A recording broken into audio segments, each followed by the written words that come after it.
አንተ ጠራው። ጆሮህን ወደኔ አዘንብል፣ ቃሌንም ስማ።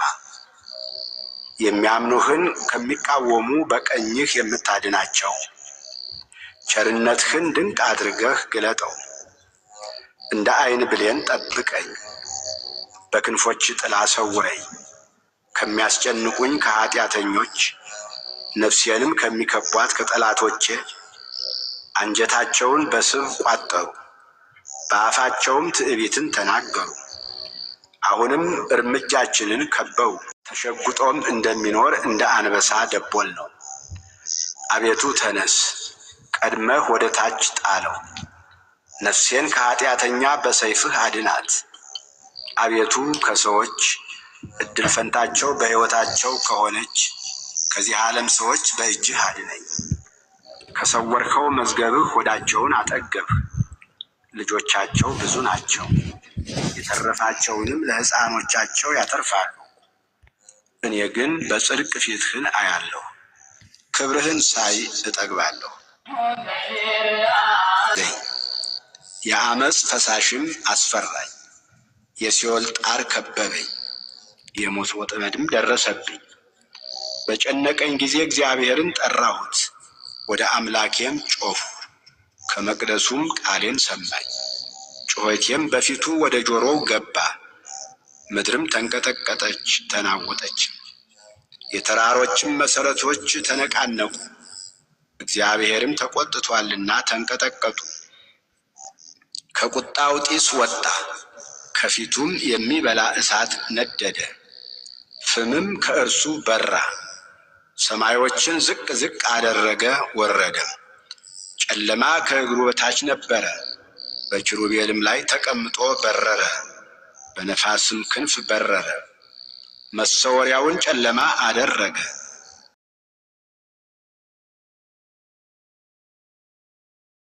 እግዚአብሔርም እንደ ጽድቄ እንደ እጄም ንጽሕና በዓይኖቹ ፊት መለሰልኝ። ከቸር ሰው ጋር ቸር ሆነ ትገኛለህ፣ ከቅን ሰው ጋር ቅን ሆነ ትገኛለህ። ከንጹሕ ጋር ንጹሕ ሆነ ትገኛለህ፣ ከጠማማም ጋር ጠማማ ሆነ ትገኛለህ። አንተ የተጠቃውን ሕዝብ ታድናለህና የትዕቢተኞችን ዓይን ግን ታዋርዳለህ። አንተ መብራቴን ታበራለህና እግዚአብሔር አምላኬ ጨለማዬን ያበራል። በአንተ ከጥፋት እድናለሁና በአምላኬም ቅጥሩን እዘላለሁ። የአምላኬ መንገድ ፍጹም ነው፣ የእግዚአብሔር ቃል የነጠረ ነው። በእርሱ ለሚታመኑት ሁሉ ጋሻ ነው። ከእግዚአብሔር በቀር አምላክ ማን ነው? ከአምላካችን በቀር አምላክ ማን ነው? ኃይልን የሚያስታጥቀኝ መንገዴንም የሚያቀና እግሮቼን እንደ ብሖር እግሮች የሚያረታ በኮረብቶችም የሚያቆመኝ እግዚአብሔር ነው። እጆቼን ሰልፍ ያስተምራል፣ በክንዴም የናስ ቀስት እገትራለሁ። ለደህንነቴም መታመኛን ሰጠኸኝ፣ ቀኝህም ትረዳኛለች። ትምህርትህም ለዘላለም ታጠናኛለች፣ ተግሣጽህም ታስተምረኛለች። አረማመዴም በታቼ አሰፋህ፣ እግሮቼም አልተንሸራተቱም። አረማመዴን በበታቼ አሰፋህ፣ እግሮቼም አልተንሸራተቱም። ጠላቶቼን አሳድዳቸዋለሁ፣ እይዛቸዋለሁ፣ እስካጠፋቸውም ድረስ አልመለስም። አስጨንቃቸዋለሁ፣ መቆምም አይችሉም። ከእግሬም በታች ይወድቃሉ። ለሰልፍም ኃይልን ታስታጥቀኛለህ። በበላዬ የቆሙትን ሁሉ በበታቼ ታስገዛቸዋለህ። የጠላቶቼን ጀርባ ሰጠኸኝ፣ የሚጠሉኝንም አጠፋሃቸው። ጮኹ፣ የሚረዳቸውም አልነበረም። ወደ እግዚአብሔርም ጮኹ፣ አልሰማቸውም። እንደ ትቢያ በነፋስ ፊት እፈጫቸዋለሁ፣ እንደ አደባባይም ጭቃ እረግጣቸዋለሁ። ከሕዝብ ክርክር ታድነኛለህ፣ የአሕዛብ ራስ አድርገህ ትሾመኛለህ። የማላውቀው ሕዝብም ይገዛልኛል። በጆሮ ሰምተው ተገዙልኝ። የባዕድ ልጆች ደለሉ፣ የባዕድ ልጆች አረጁ፣ በመንገዳቸውም ተሰናከሉ። እግዚአብሔር ሕያው ነው፣ አምላኬም ቡሩክ ነው። የመድኃኒቴም አምላክ ከፍ ከፍ ይበል። በቀሌን የሚመልስልኝ አምላክ አሕዛብን በበታቼ ያስገዛልኛል። ከጠላቶቼ የሚታደገኝ እርሱ ነው። በእኔም ላይ ከቆሙ ከፍ ከፍ ታደርገኛለህ፣ ከግፈኛ ሰው ታድነኛለህ። አቤቱ ስለዚህ በአሕዛብ ዘንድ አመሰግንሃለሁ፣ ለስምህም እዘምራለሁ። የንጉሡን መድኃኒት ታላቅ ያደርጋል፣ ቸርነቱንም ለቀባው ለዳዊትና ለዘሩ ለዘላለም ይሰጣል። መዝሙር 18 ሰማያት የእግዚአብሔርን ክብር ይናገራሉ፣ የሰማይም ጠፈር የእጁን ሥራ ያወራል። ቀን ለቀን ነገርን ታወጣለች፣ ሌሊትም ለሌሊት እውቀትን ትናገራለች። ነገር የለም መናገርም የለም፣ ድምፃቸውም አይሰማም። ድምፃቸው ወደ ምድር ሁሉ ቃላቸውም እስከ ዓለም ዳርቻ ወጣ። በእነርሱም ውስጥ የፀሐይን ድንኳን አደረገ። እርሱም እንደ ሙሽራ ከእልፍኙ ይወጣል፣ እንደ አርበኛ በመንገዱ ለመሮጥ ደስ ይለዋል። አወጣጡ ከሰማያት ዳርቻ ነው፣ ዙረቱም እስከ ዳርቻቸው ነው። ከትኩሳቱም የሚሰወር የለም። የእግዚአብሔር ሕግ ፍጹም ነው፣ ነፍስን ይመልሳል። የእግዚአብሔር ምስክር የታመነ ነው፣ ሕፃናትን ጠቢባን ያደርጋል። የእግዚአብሔር ሥርዓት ቅን ነው፣ ልብንም ደስ ያሰኛል። የእግዚአብሔር ትእዛዝ ብሩህ ነው፣ ዓይንንም ያበራል። የእግዚአብሔር ፍርሃት ንጹሕ ነው፣ ለዘላለም ይኖራል። የእግዚአብሔር ፍርድ እውነትና ቅንነት በአንድነት ነው። ከወርቅና ከክቡር ዕንቁ ይልቅ ይወደዳል፣ ከማርና ከማር ወለላም ይጣፍጣል። ባሪያህ ደግሞ ይጠብቀዋል፣ በመጠበቁም እጅግ ይጠቀማል። ስህተትን ማን ያስተውላታል?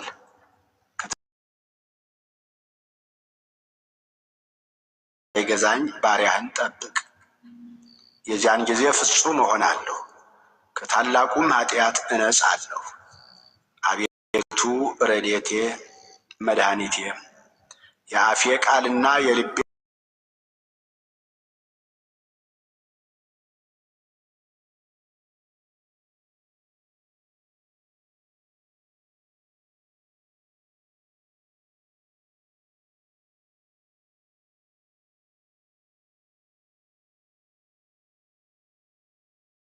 ያለምልምልህ፣ እንደ ልብህ ይስጥህ፣ ፈቃድህንም ሁሉ ይፈጽምልህ። በማዳንህ ደስ ይለናል፣ በአምላካችን ስም ከፍ ከፍ እንላለን። ልመናህን ሁሉ እግዚአብሔር ይፈጽምልህ። እግዚአብሔር የቀባውን እንዳዳነው ዛሬ አወቁ። ከሰማይ መቅደሱ ይመልስለታል፣ በቀኙ ብርታት ማዳን። እነዚያ በሰረገላ እነዚያም በፈረስ ይታመናሉ፣ እኛ ግን በአምላካችን በእግዚአብሔር ስም ከፍ ከፍ እንላለን።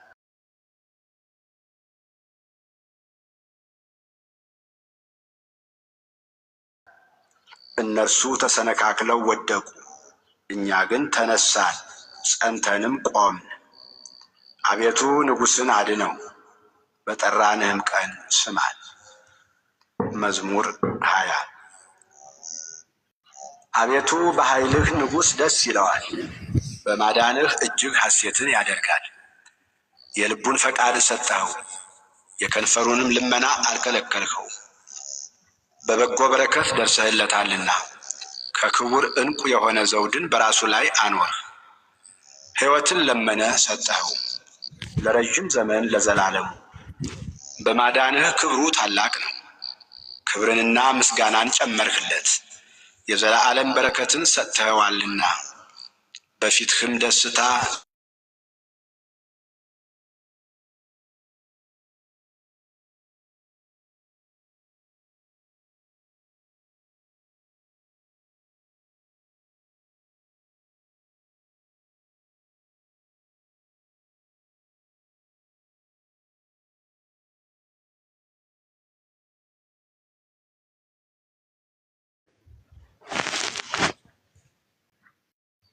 ወይ እንዴት አደርሽ አጸድዬ?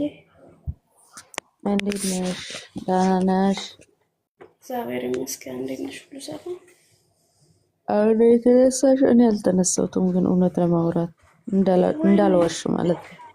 ቤት እያጸዳሁ ነው። የሚገርምሽ ነገር አንቺና ማርታማ እኔ ገባት መጡ ይሻላል። እያሸማቀቃችኝ እዚህ ለምን ማርተባያ ላይ ጨርሼ መጣሁ ትለኛለች። እኔ ገና ታኝቼ ማለት ነው። የሚገርማችሁ እንደምትገርሙ ልጆች ናቸው። አውሬ አዳኙ አሮስ መልከ ጥፉ የሆኑ 2 አውሬዎችን አመጣ። እንደዚሁም ንጉሡ ይህንን ነገር በሰማ ጊዜ ወደ እርሱ ያመጡት ዘንድ መልእክተኞችን ላከ። አሮስንም ወደ ንጉሡ አምጥተው አደረሱ። ንጉሡም አውሬውን እንዳመጣ ሰማሁኝ፣ እነርሱን ስጠኝ፣ ዋጋህን እከፍልሃለሁ አለው።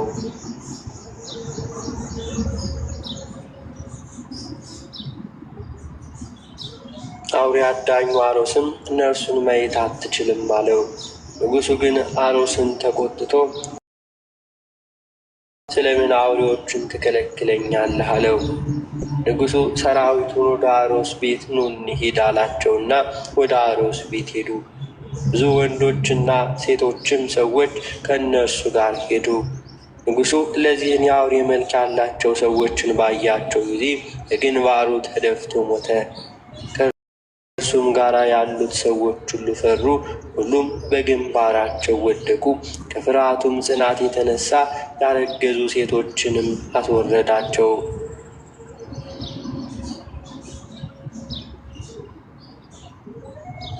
እነዚህ የአውሬ መልክ ያላቸው ሰዎች ግን ከአሮስ ቤት ብቻቸውን ተቀመጡ። ዝናቸውም ከንጉሡ ዘንድ ሩቅ ሀገር ድረስ ደረሰ። ንጉሡም ይህንን ነገር በሰማ ጊዜ የያዝካቸውን አውሬዎች አምጣልኝ ሲል መልእክተኞችን ወደ አሮስ ላከ። አሮስም ይህን ነገር በሰማ ጊዜ ልጁን መርቆሬዎስን፣ ሚስቱን፣ ወንዶች ባሮችና ሴቶች ባሮችን ይዞ ወደ ንጉሡ ዘንድ ሄደ። ለዚህ የአውሬ መልክ ያላቸው ሰዎችም ከእርሱ ጋር ወደ ንጉሡ ሄደ።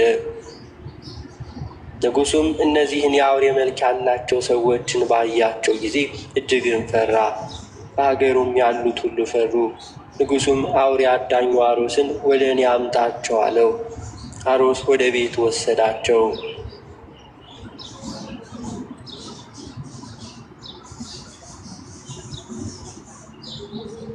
በዚያን ጊዜ አሮስ ክርስቶስን አላወቀውም ነበር።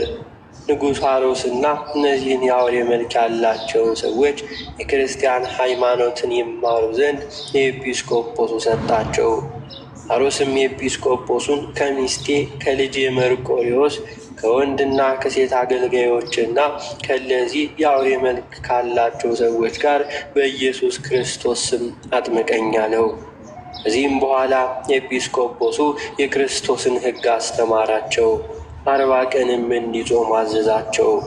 ከጾሙም በኋላ በአብ በወልድ በመንፈስ ቅዱስ ስም አጠመቃቸው። ካጠመቃቸውም በኋላ አሮስን ኖህ ብሎ ሰየመ። ባለቤቱንም ታቦት ብሎ ሰየማት። ልጁ ፒሉፓዶርንም መርቆሬዎስ ብሎ ሰየመው። ከዚህም በኋላ እነዚህን የአውሬ መልክ ያላቸውን ሰዎች በመጧቸው ጊዜ መልከ ጥፉ ከመሆናቸው የተነሳ ኤጲስቆጶሱ አይቶ ፈራ። ፊታቸውንም በልብስ የሸፍኑለት ዘንድ አዘዘ። እነዚህን የአውሬ መልክ ያላቸውን ሰዎች በአብ በወልድ በመንፈስ ቅዱስ ስም አጠመቃቸው። ፈርፎሮስን ግልፎቶሮስ እንዲሁም ማርጋኒን ደግሞ ማርያኖስ ብሎ ሰየማቸው። ንጉሡም ኖህን ልጁን የአውሬ መልክ ያላቸውን ሰዎች አከበራቸው፣ በሀገሩ ሁሉ ላይ ሾማቸው።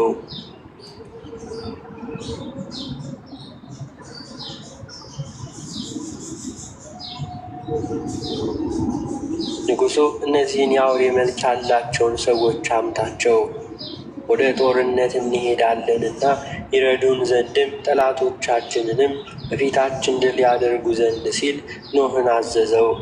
ንጉሡም ከአገሩ ተቀምጦ ኖህና እነዚህን የአውሬ መልክ ያላቸውን ሰዎች ከብዙ ሰራዊት ጋር ይዋጉ ዘንድ ላካቸው።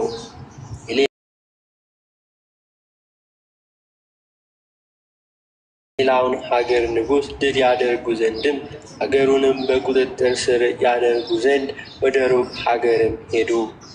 ኖህም እነዚህን የአውሬ መልክ ያላቸውን ሰዎች በሰራዊቱ መካከል ተዋቸው።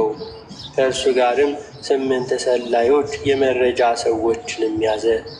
ጠላትንም ለመሰለል ሲሄዱ እነዚህን የአውሬ መልክ ያላቸውን ሰዎች ለማየት የመሰለ ወጡ።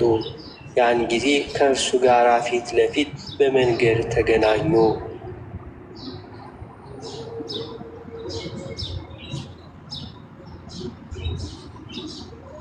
ኖህንም ይዘው ማረኩት፣ ወደ ንጉሳቸውም ወሰዱት። ንጉሡ ኖህን ሀገሬን ልታጠፋ የመጣህ አንተ ነህን? ብሎም ጠየቀው። ወደ እስር ቤትም እንዲያገቡ ታዘዘ። ንጉሡም በማለዳ ሥጋውን ይበሉ ዘንድ ለአንበሶችና ለአውሬዎች ስጡ አለ። የእስር ቤቱ ዘበኛ ጠባቂውም ኖህ ነገ ሥጋህን ይበሉ ዘንድ ለአውሬዎች ትሰጣለህ አለው። ይህንን ነገር በሰማ ጊዜ አለቀሰ። የአውሬ መልክ ላላቸው ወንድሞቼ ማን በነገራቸው? ወንድማችሁን ይበሉት ዘንድም እንዲሁም ለአውሬ ሲሰጡትም እዩ እያለ ያዘን ጀመረ። ኖህ ጌታ ኢየሱስ ክርስቶስ ሆይ ለስምህ ሞትን አልፈራም፣ ነገር ግን አውሬዎች ሥጋዬን ከገጸ ምድር እንዳያጠፉ እያለ ቆሞም ጸለየ፣ ለመነ። ያን ጊዜ የእግዚአብሔር መልአክ ቅዱስ ሚካኤል ወደ እነዚህ አውሬ መልክ ያላቸው ሰዎች ወረደና እስር ቤት ወዳለው ወንድማችሁ ሂዱ፣ እንዲሁም አድኑት፣ ይበሉት ዘንድም ሥጋውን ለአውሬዎች ይሰጡታልና እነሆ እግዚአብሔር እንደ ቀድሞ ብርታቱን ሰጥቷችኋልና አላቸው።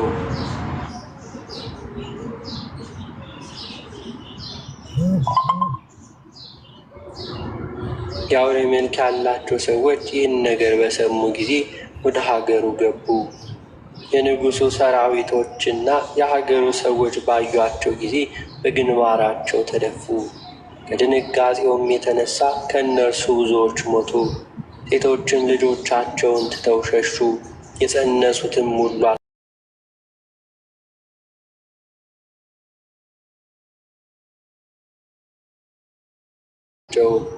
ለዚህ አውሬ መልክ ያላቸው ሰዎችን አንበሶችንና አውሬዎችን ባዩአቸው ጊዜ በእጆቻቸውና በእግሮቻቸው መሬቱን ቆፈሩ፣ አቧራውንም ሰማዩ ሸፈነው። አውሬዎችንና አንበሶችን ያዟቸው፣ ቆራርጠው ምድር ላይ ጣሏቸው። ነገር ግን ስለ ቅድስት ጥምቀታቸው የሞተ እንስሳ ያስበላቸው ዘንድ እግዚአብሔር አልወደደም። እነርሱም እስር ቤቱን ሁሉ ሰበሩና ወንድማቸውን ኖህን ከእስር ቤት አወጡት። ይህንን ባየ ጊዜ ንጉሡን ፈራ። በቤቱ ጣራ ላይ ቆሞ ኖህ የክርስቶስ አገልጋይ ሆይ አትቀየመኝ፣ አገራችንን ታጠፋ ዘንድ እንዲሁም ንጉሡ ኖህ ልቦናዬንም እስከሚያረጋጋና አንተ ጋርም እስከሚጨዋወት ድረስ ፊታቸውን ይሸፍኑ ዘንድ ለሕዝቡም በመባት እዘዝ አለው።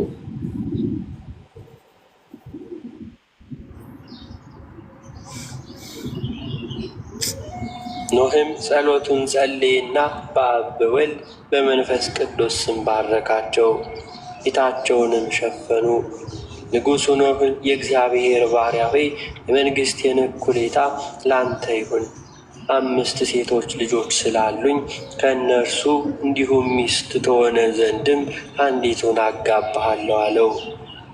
ኖህ ንጉሡን እንዲሁም ልጅህን ማግባት አልሻም፣ የመንግሥትህንም ግዛት አልፈልግም፣ የክርስቲያን ሀገር ከሆነ እንዲሁም ከግዛት የበቀር አለው። የንጉሡ እንዲሁ ደስ አለው። ኖህን ሚስቱን ሁሉ ሊያገባ ተመኘ። ነገር ግን ከኖህ አሽከሮች አንዱ ምርኮኛ ሰምቶ ለኖህ ሚስት ነገራት።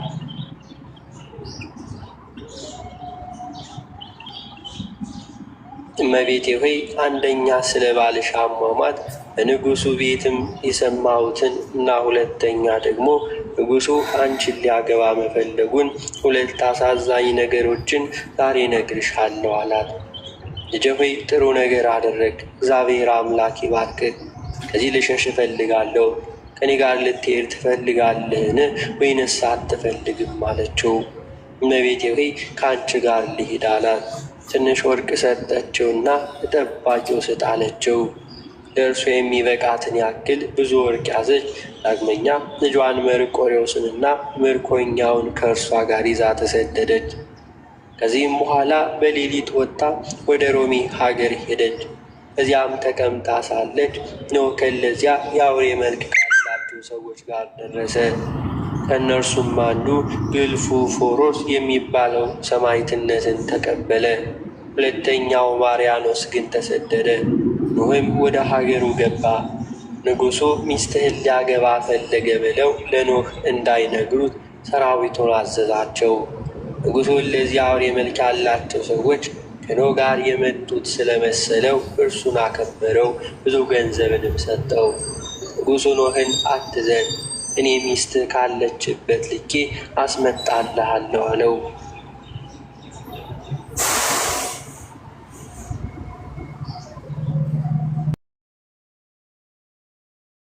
ፈጽሞ ያዝን ነበር። ወደ ኤጲስቆጶሱም ዘወትር እየሄደ ይጽናና ነበር። ኖህ ኤጲስቆጶሱን አባቴ ሆይ ሁልጊዜ በሚካኤል መታሰቢያ ቀን ዳቦውን በልብስ እንዲሁ ከድነው ወይኑንም በጽዋ ሸፍነው ሲያመጡልኝ በሕልሜ አለው አለ። ኤጲስቆጶሱ ኖህ የዚህን ትርጉም እንደዚህ ነው አለው። ባለቤትህ የሞትክ መሰላት፣ ስለዚህም በሚካኤል በዓል መባንና ቁርባንን ስለ አንተ ትመጸውታለች። ሁሉንም የሚችል እግዚአብሔር ከእርሷ ጋር ያገናኝህ አለው።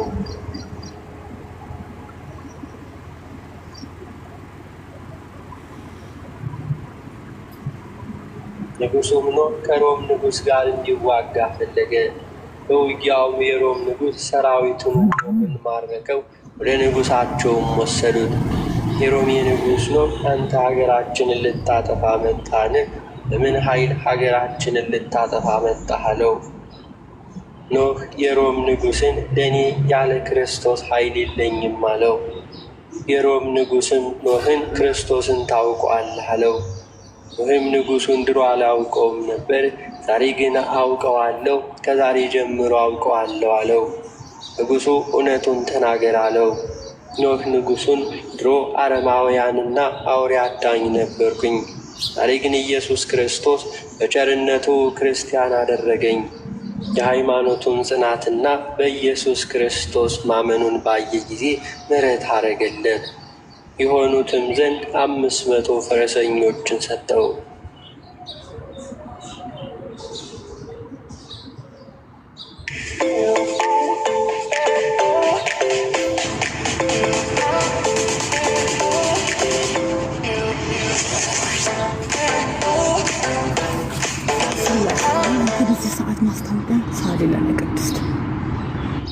በሰንበት ቀን ኖህ ወደ ቤተ ክርስቲያን ገባ። ያን ጊዜ ባለቤቱ በቤተ ክርስቲያናችን ውስጥ ነበረች። የኖህ ባለቤት ባሏን ተመለከተችና እንዲሁም በልቧ ይህን የማየው ባለቤቴ ነው ወይንስ ሴቶች ይህ ሰው ወይንም የሀገራችን ገዥ ነው አለቻቸው። ሴቶችም አይደለም፣ ሀገራችንን የሚያጠቃ ጠላት ነበረ። ከዚህም ንጉሥ ሰራዊት ጋር የሚዋጋ ነበር። ነገር ግን ማርከው ይዘው ለንጉሣቸው ሰጡት። ይሁን እንጂ እግዚአብሔር በንጉሡ ልብ አድሮ ኖህን ምሕረት አደረገለት፣ ይቅርም ማለት። ኖህ ከቤተ ክርስቲያን ወጥቶ ወደ ድንኳን ገባ። የባለቤቱ ኖህም እንዲሁ ከኖህ ቤት ጋር የተቀራረበ ነው። የኖህ ሚስትም ልጇን መርቆሬዎስን ያማረ ልብስ አለበሰችው፣ የወርቅ ቀበቶንም አስታጠቀችው። በዚህ የገዢው ፈረስ ላይ ሁሉ ጣለችው። መርቆሬዎስ እናቱን ይህ ለምንድን ነው አላት። ሀገረ ገዢው አምረህ ለብሰህ ይህንን ሲያይ ወታደሩ እንዲያደርግ ነው አለችው።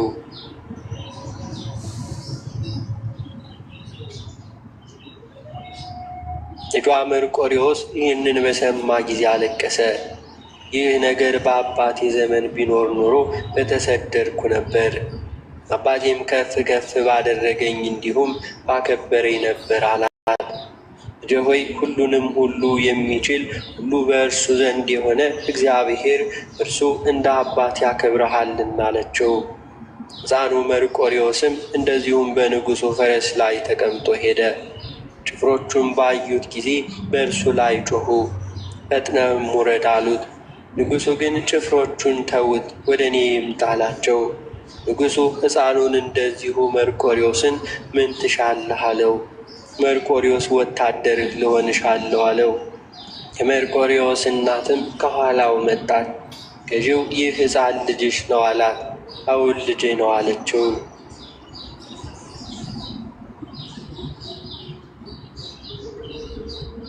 ሀገርሽ ወዴት ነው አላት። ሀገሬ የለኝም አለችው። ንጉሡ አንቺ ከየት ነሽ? እውነትን ንገሪኝ አላት። ሀገሬ አፍራሲስ ነው አለችው። ስምሽስ ማን ነው አላት። ስሜ ታቦት ይባላል አለችው። የዚህ ልጅስ ስም ማን ይባላል? በፊት ፒሉፓዶር ይባል ነበር፣ ከተጠመቀ በኋላ ግን መርቆሬዎስ ተባለ አለችው። ኖህ ይህንን ነገር በሰማ ጊዜ ሕፃን ልጁን መርቆሬዎስን ያዘውና እንዲሁም አቅፎ አፉን ሳመው፣ እንዲሁም አለቀሰም። አንተ ልጄ ነህ አለው። እሷንም የመርቆሬዎስ እናትን ሚስቴ አንቺ ነሽ እኮን አላት። ከሚስቱና ከልጁ መርቆሬዎስ ጋር ያገናኘውን እግዚአብሔርን አመሰገነ። እነርሱም ከእርሱ ጋር በአንድነትም አመሰገኑ።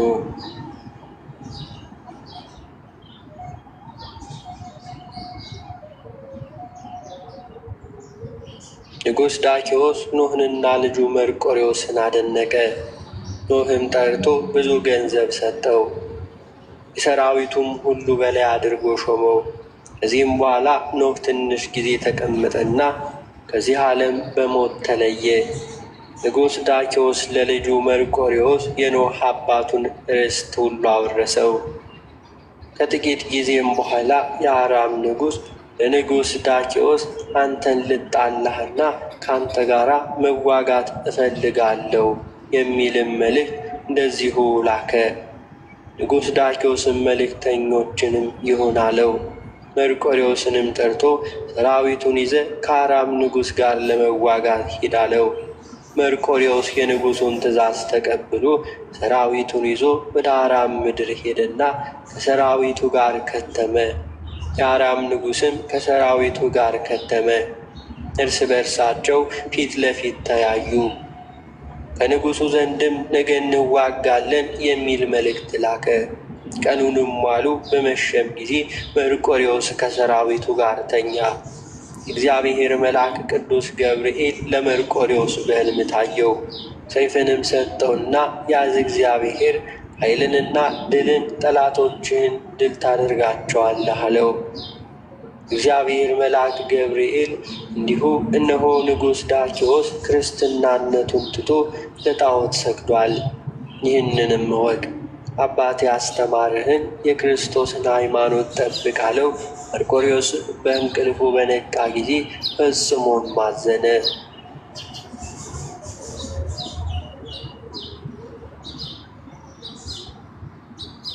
መርቆሬዎስ በከባድ ሐዘን ላይ ሆኖ ያዩት መኳንንት ሁሉ መጥተው አረጋጉት።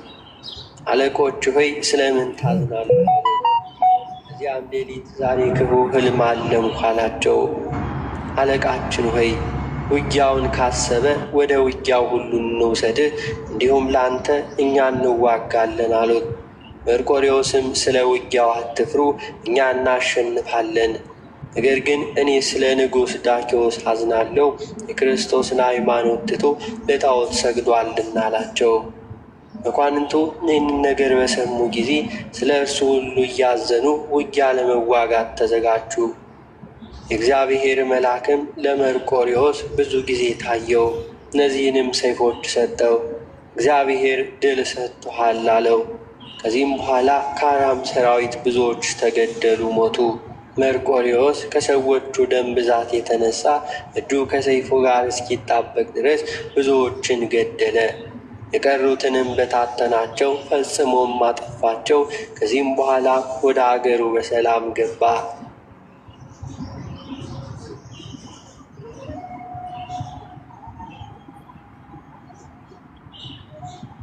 ንጉሥ ዳኪዎስ መርቆሬዎስ ጠላቱን እንዳሸነፈ ሰማና ብዙ ገንዘብ ላከለት። መርቆሬዎስ ግን ዳኪዎስ ለጣዖት እንደሰገደ ሰምቶ ገንዘቡን መለሰለት። መርቆሬዎስ ወደ አገሩ በደረሰ ጊዜ ዳኪዎስ ስለ ክርስቶስ ስም የገደላቸውን አስክሬኖች አገኘ። መርቆሬዎስ ከፈረሱ ላይ ወርዶ ፈጽሞም ባዘነ፣ ምርር ብሎም አለቀሰ። ዳግመኛም ከፈረሱ አልወጣም፣ ወደ ንጉሡ ቤትም አልገባም ብሎ ወደ ቤቱም ሄደ። ንጉሡ በጦርነቱ ላይ የሆነውን ሁሉ ና ንገረኝ አለው። መርቆሬዎስ በጦርነቱ ስለደከመው ወደ አንተ መምጣት አልችልም አለው። መርቆሬዎስ የክብር ልብሱን አውልቆ የሐዘን ልብስ ለበሰ። አቤቱ ለጣዖት ከመስገድ አድነኝ እያለ ቁሞ ወደ እግዚአብሔር ጸለየ። ዳግመኛም በሚቀጥለው ቀን ንጉሡ መርቆሬዎስን ጠርቶ ና ንገረኝ አለው። ታምሜአለሁና እንዲሁም መምጣት አልችልም አለው።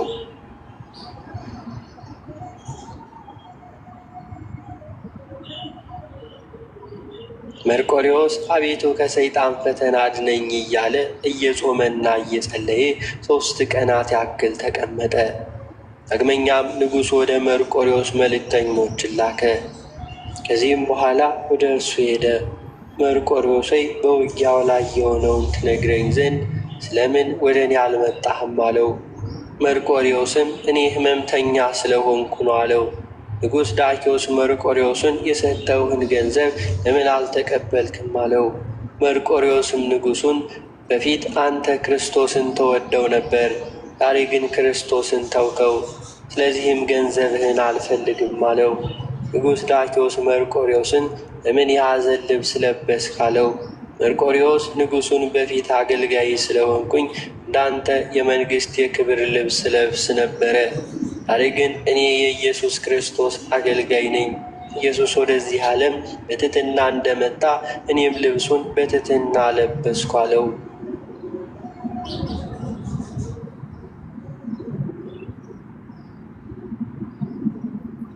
ያን ጊዜ ንጉሡ ተበሳጨ። በልቡም እንደዚህ ጠላት ድል ያደረገኝ አላገኘሁም ሲል አሰበ። ንጉሡ ሰራዊቱን የመርቆሬዎስ ልቡ ጠፋ፣ ለጣዖት አልሰግድም አላላቸው። ንጉሡ ለ8 ቀን እስኪመክር ድረስ መርቆሬዎስን ወደ ቤቱ እንዲወስዱ ታዘዘ። ከ8 ቀን በኋላ ወደ እርሱ አመጡት። ንጉሡ መርቆሬዎስን ሐሳብህ ተቀየረ አለው። መርቆሬዎስ ንጉሡን እኔ ከሕፃንነቴ ጀምሮ እስከ ዛሬ ድረስ ሐሳቤ አልተለወጠም፣ እግዚአብሔር አምላኬን ፍቅር አልተውኩም። ንጉሡ አንተ በድሮ ክርስቶስን ተወደው ነበረ፣ ዛሬ ግን የሚያስብ ልቦና ነበረ፣ ዛሬ ግን አበድክ፣ ክርስቶስንም ተውካለው።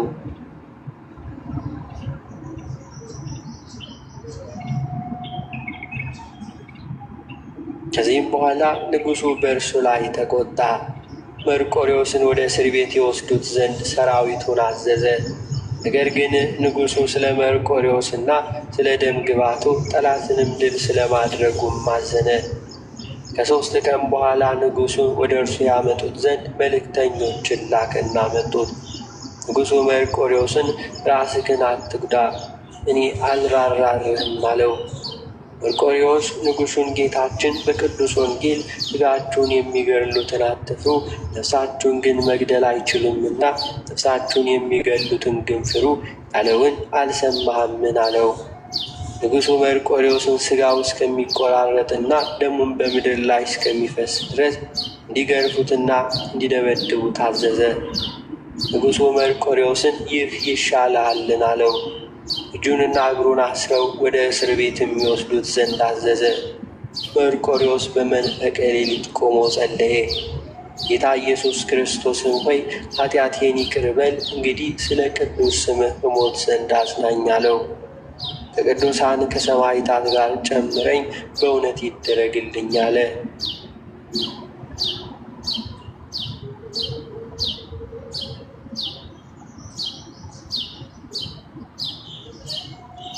የእግዚአብሔር መልአክ ሚካኤል ወርዶ በእስር ቤት ታየው። እግዚአብሔር ኃይልን ይስጥ፣ ከቅዱሳን ጋር ከሰማዕታትም ጋር ይጨምርሃል፣ ነገ ሰማዕትነትን ትቀበላለህ። ለቅዱስ ስምህ መሥዋዕትን፣ ዕጣንን፣ ቁርባንን፣ ዘይትን የሚያቀርብ ሁሉ እግዚአብሔር ኃጢአቱን ይቅር ይለዋል። ስለ ቅዱስ ስምህ ለድሃ ለምስኪን፣ ለተራበ የሚሰጥ ሁሉ እግዚአብሔር ኃጢአቱን ይቅር ይለዋል። ስሙንም በሕይወት መጽሐፍ ይጽፋል። የታሰሩትን ለሚፈታ ለሚጠይቅ እግዚአብሔር ኃጢአቱን ይቅር ይለዋል። ስለ ስምህ ቤቱንም የሠራ የገድልህን መጽሐፍ የጻፈውን ስሙን በሕይወት መጽሐፍ እጽፋለሁ፣ በመንግሥተ ሰማያትም ከአብርሃም ከይስሐቅ ከያዕቆብ ጋርም አስቀምጠዋል። የእግዚአብሔር መልአክ መርቆሬዎስን የእግዚአብሔር ኃይል ካንተ ጋር ነው አለው። ይህንም ከተናገረው በኋላ እግዚአብሔር መልአክ ከእርሱ ተሰወረ። ይህንም እየነገረው ሳለ እግር ብረቱ ከእጁና ከእግሩ ተፈታ። መርቆሬዎስ ቆሞ እግዚአብሔርን አመሰገነ፣ እንዲሁም ለመነው። በነጋውም በማግስቱ እንደዚሁ ንጉሡ መርቆሬዎስን ያመጡት ዘንድ አዘዘ። ሰውነትህን አድን አለው። መርቆሬዎስ ንጉሡን አንተ ለጣዖታት መስገድ ተው፣ ነፍስህን አድን አለው። ንጉሡም በመርቆሬዎስ ላይ ተቆጣ። ወታደሮቹንም ይዛችሁ አንገቱን ቁረጡ አላቸው። ኅዳር 25 ቀንም አንገቱን ቆረጡ። ጸሎቱና በረከቱ ከእኛ ጋር ይሁን ለዘላለሙ አሜን።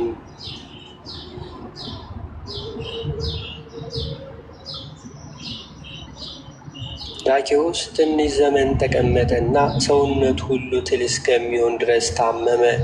አንደበቱም ምላሱም ካፉ ወጥቶ ክፉ አሟሟት ሞተ። በእርሱ ምትክ ለጣዖት የሚሰግድ ኡልያኖስ በሮም ግዛቶች ሁሉ ነገሰ። ካህናትን፣ ዲያቆናትን፣ ክርስቲያኖችን ሁሉ ያሳድዳቸዋል። ለአማልክትም ለጣዖትም አንሰግድም ካሉ አንገታቸውን ይቆርጣቸዋል። ሁለቱ ኤጲስቆጶሳትን ሁሉ አመጡለት። የአንደኛው ስም ባስልዮስ፣ ሁለተኛው ስም ጎርጎርዮስ ይባላል። ሁለቱም አባቶች በክርስቶስ ሕግ የጸኑ እንዲሁም ምሁራን ወንድማማቾች ናቸው። ኡልያኖስ ኑ ለጣዖት እንስገድ አላቸው። ኤጲስቆጶሱም ንጉሥ ሆይ እኛ ለጣዖት አንሰግድም፣ ለእግዚአብሔር ጌታችን ኢየሱስ ክርስቶስ አምላክ የለም አሉት። ንጉሡም ተቆጣ፣ ወደ ወህኒ ቤትም እንዲወስዷቸው አዘዘ። በማግስቱ ንጉሡ ኤጲስቆጶሳትን ያመጧቸው ዘንድ አዘዘ። ንጉሡ ኡልያኖስ ባስልዮስ አንተ የፍየል ጢም ሽበት እንዲሁም ጠራቢ ልጅ የሆነ አምላክህ የት ነው አለው። ባስልዮስም ንጉሡን የሰማዕታትን መቃብርም ሳጥኖችንም ሁሉ ይጠርብ ዘንድ ተውት አለው። ንጉሡ ባስልዮስን አንተ ለነፍስህ እወቅ፣ እኔ ግን ከአንተ ጋር ስላደግሁ ታግሻለሁ አለው።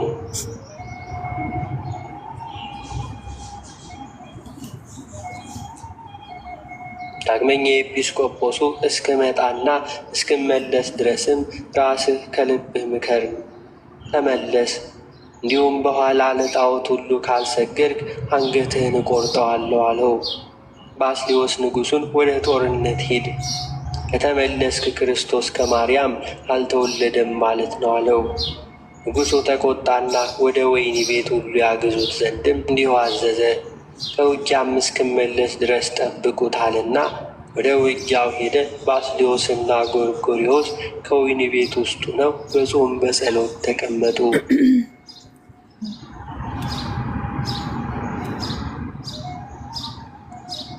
ከወህኒ ቤት ውስጥም ቅድስት ቤተ ክርስቲያን ነበረች። በመሸ ጊዜም ባስልዮስና ጎርጎርዮስ ወደ ቤተ ክርስቲያን ገብተው ሲጸልዩ በምሰሶ ላይ የመርቆሬዎስን ስዕል አዩ።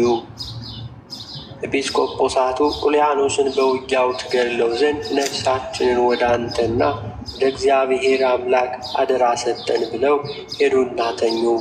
መርቆሬዎስም ለባስልዮስ ከሃዲውና እርጉሙ ኡልያኖስን ገደልኩት እያለ በሕልም ታየው።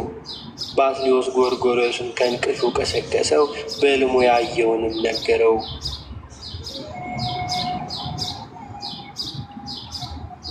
ባስልዮስና ጎርጎርዮስ ተነስተው ወደ ቤተ ክርስቲያንም ሄዱ። ወደ ቤተ ክርስቲያኑም በገቡ ጊዜ በደም የተሞላ ጦር በእጁ ይዞ መርቆሬዎስን ስዕል ተመለከቱ። ባስልዮስ መርቆሬዎስን ከሃዲው ኡልያኖስን ገደልከውን አለው። ይህም ስዕል ራሱን ዝቅ አደረገ። ኤጲስቆጶሳቱም ይህም ባዩ ጊዜ ደስ አላቸው፣ እግዚአብሔርንም አመሰገኑ። መርቆሬዎስ ወደ ውጊያው በሚሄድበት ጊዜ ከሃዲው ኡልያኖስን ወጋው። በወጋውም ጊዜ ከፈረሱ ላይ ወደቀ። ከመሬትም አመድ አንስቶ ወደ ላይ በተነው። ክፉ አሟሟትንም ሞተ። ሰራዊቱም ተመለሱ።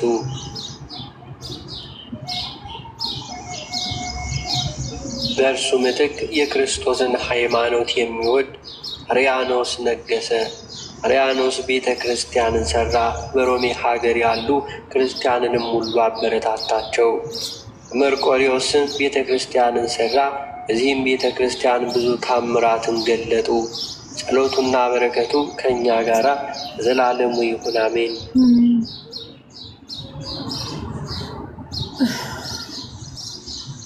አባታችን ሆይ በሰማያት የምትኖር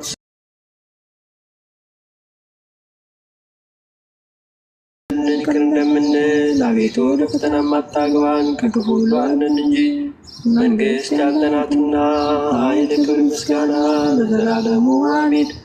እመቤታችን ቅድስት ድንግል ማርያም ሆይ በመልአኩ ቅዱስ ገብርኤል ሰላምታ ሰላም እንልሻለን። በሐሳብሽ ድንግል ነሽ፣ በሥጋሽም ድንግል ነሽ።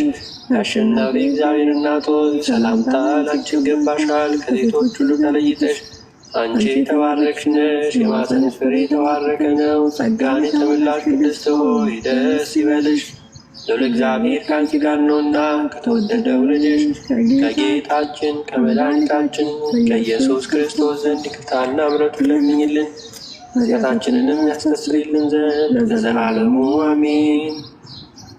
የተከበራችሁ የልዑል እግዚአብሔር ቤተሰቦች አሁንም ይህንን ቪዲዮ አንድ ጊዜ ላይክ በማድረግ ያለንን ድጋፍ እናሳይ። እንደዚሁም በኮሜንት ሴክሽናችን ላይ ሁልጊዜ የእናንተን ሀሳብና አስተያየት ስለምንከታተል ያላችሁን ሀሳብ አስተያየት አስቀምጡልን። ሀሳብ አስተያየት ከሌላችሁ እንደዚሁ አሜን ብላችሁ በመጻፍ ያለውን ድጋፍ አሳዩ። አሜን ማለት ይሁንልን ይደረግልን ማለት ነውና።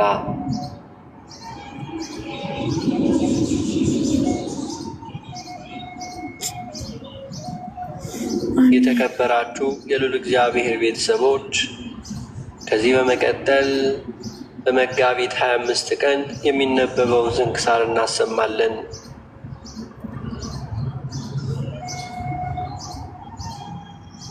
በስመ አብ ወወልድ ወመንፈስ ቅዱስ አሐዱ አምላክ አሜን።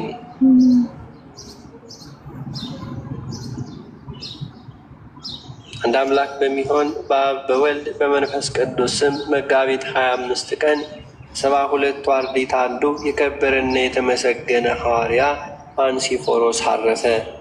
ይህም ከእስራኤል ልጆች ከቢንያም ነገድ ነው። ወላጆቹ የኦሪትን ሕግ የሚያውቁ የሚጠብቁ ናቸው። እርሱም ሥራዎቹን ባየ ጊዜ ትምህርቶቹን በሰማ ጊዜ ጌታችንን ተከተለው። ድንቅ የሆኑ ታምራቶችን እየተመለከተ ጥቂት ቀንም ተቀመጠ። ጌታችን በሀገረ ናይን የመበለቲቱን ልጅ እንዲሁ ባስነሳው ጊዜ ከዚያም ነበረ። ይህንንም አይቶ ወዲያውኑ አመነ። ሌላ ምልክትም አልሻም። ይሁም ብልጭ ሲልም የነበረው የአይሁድ የሕግ ፋና አምጥቶ ወደ እውነተኛይቱ ፀሐይ ወደ ጌታ ኢየሱስ ክርስቶስ ቀርቦ ደቀ መዝሙሩ ሆነው እንጂ።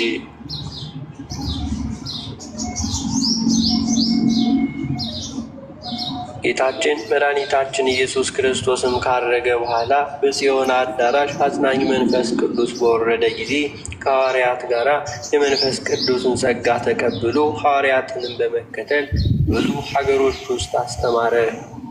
ሐዋርያት በሀገረ አቴና ኤጲስቆጶስ አድርገው ሾሙት። በውስጧም ወንጌልን በመስበክ ብዙዎችን አሳመነ። ክርስትናን ጥምቀትም አጠመቃቸው። በትምህርቱና በምክሩም እውቀት እንዲያድርባቸው አደረጋቸው። በትምህርቱም ከደዌ ሥጋ ከደዌ ነፍስ ፈወሳቸው። ተጋድሎውንም በፈጸመ ጊዜ በሰላም አረፈ። በድል አድራጊነትም የክብር አክሊል ተቀበለ። በላ ዘመኑ 70 ዓመት ነው። በአይሁድም ሕግ እንዲሁም 29 ዓመት፣ በክርስትና ሕግም 41 ዓመት እንዲሁ ኖረ። እነሆ የከበረ ሐዋርያው ጳውሎስም በመልእክቱ አውስቶታል፣ ሰላምታንም አቅርቦለታል። በጸሎቱ የምትገኝ በረከቱ ከእኛ ጋር ለዘላለሙ ትኑር አሜን። አነሳስቶ ላስጀመረን አስጀምሮ ላስፈጸመን ለጌታችን ለአምላካችን ለመድኃኒታችን ለኢየሱስ ክርስቶስ ክብርና ምስጋና ይገባዋል፣ ዛሬም ዘወትርም ለዘላለሙ አሜን። ውድ የተከበራችሁ የማተብ ሚዲያ መርሃ ግብር ተከታታዮች ከዩቲዩብ ባገኘነው መረጃ መሰረት 52% የምትሆኑት የቻናላችን ተከታታዮች ሰብስክራይብ ሳታደርጉ ይህንን ቻናል እንደምትመለከቱ ያሳያል። ስለዚህም ሁላችሁም ይህንን ቻናል ሰብስክራይብ በማድረግ እንዲሁም ይህንን ቪዲዮ ሁልጊዜ ስትገቡ እንዲሁም ስትጨርሱ ላይክ በማድረግ ኮሜንታችሁ ላይ አሜን እያላችሁ በመጻፍ ያላችሁን ድጋፍ እንድታሳዩን እንገልጻለን። ይህንን ድጋፍ ከእናንተ የፈለግነው የእኛ መርሃ ግብር ከቀደሙት ወራት ጋር ሲነጻጸር ትንሽ የመቀዝቀዝ ጸባይ አሳይቷል። ለዚህም አሁንም የእናንተ ድጋፍ ስለሚያስፈልገን ይህን ስራችን የለፋንበትን በከንቱ እንዳይቀር ለብዙ ሕዝበ ክርስቲያን እንዲዳረስ ይሆንልናልና አሁንም የተለመደውን ድጋፋችሁን አድርጉልን። ወስብሐት ለእግዚአብሔር ወለወላዲቱ ድንግል ወለመስቀሉ ክቡር። ይቆየን። አሜን። ደግ ሰው፣ መልካም ሰው፣ ጻድቅ ሰው ለእንስሳት ነፍስ ይራራል ይላል። እንኳን ለሰው ያውኑን አያርገው። ሙሉን ከጨረሰ በኋላ ቤተሰብ ትንሽ ወደ ቀጥታ ስርጭት ነው የምንሄደው። ስራ ካላችሁ ችግር የለም። የጠዋቱን ፕሮግራም ደርሰናል። እንመዳኛለን። ከሰዓት ደግሞ ቅዳሴ እንገባለን። መግባት የምትችሉ ካላችሁ ገብታችሁ ቅዳሴ